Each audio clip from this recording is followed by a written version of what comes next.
আজকে শুক্রবারের special menu হিসেবে রান্না করা হচ্ছে হাঁস। এটি হচ্ছে আমাদের নিজেদের পালিত হাঁস। হাঁসটাকে জব্দ করে আমার আম্মু পরিষ্কার করে নিচ্ছেন। এরপর পরিষ্কার করা হয়ে গেলে হাঁসটা এই তো দেখতে পাচ্ছেন, হাঁসটা পরিষ্কার করা হয়ে গেছে। এরপর আম্মু এটাকে কেটে কুটে নিয়েছে। কেটে কুটে নিয়ে এখন এর মধ্যে একে একে সব মশলা দেবেন। আদা, দিল, রসুন দিবে। এরপর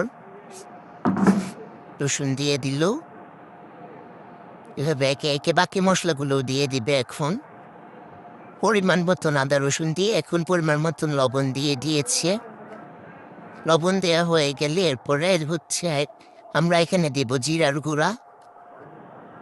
পরিমাণ মতন জিরার গুঁড়া আপনি দেখতেই পাচ্ছেন, আমার আম্মু এই ছোট চামচ মেপে 2 চামচ করে দিচ্ছেন। এরপরে দিয়ে দিচ্ছে ধনিয়া গুঁড়া। ধনিয়া গুঁড়া দেওয়া হয়ে গেলে এরপর আম্মু এখানে দিয়ে দিবেন হচ্ছে মাংসের মশলা। ঠিক, সরি, প্রথমে দিয়েছে হলুদ গুঁড়ো। হলুদ গুঁড়ো দেওয়ার পরে এরপরে দিচ্ছে মরিচের গুঁড়ো দিয়ে দিবেন। এরপর এই তো মরিচের গুঁড়ো দিয়ে দিল। এরপরে এখন শুধু বাকি আছে এই যে মাংসের মশলা, যেটা আমি আগে বলেছিলাম। এরপর এর মধ্যে কিছু দিয়ে দিচ্ছে লেবুর রস পরিমাণ মতন। এখানে 2টো লেবুর রস আছে। লেবুর রসটা তো ছেঁকে দিয়েছে। লেবুর রসটা দেওয়া হয়ে গেলে এরপর আম্মু এখানে দিয়ে দিবেন সয়া সস। 1 চামচের মতন সয়া সস দিয়ে দিয়েছি এখানে। তারপর হচ্ছে কিছুটা টমেটো পেস্ট। টমেটো পেস্ট দিয়ে এখন আপাতত এগুলোকে একটু ভালো করে মেখে নেবে।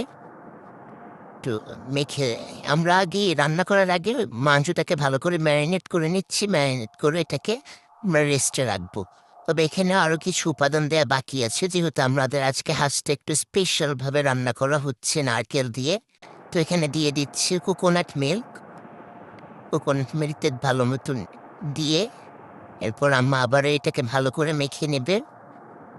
এটাই হচ্ছে আমাদের আজকের হাঁস রান্নার মেইন ইনগ্রিডিয়েন্ট। আম্মু দেখছিল কোনো কিছু বাদ পড়লো কি না।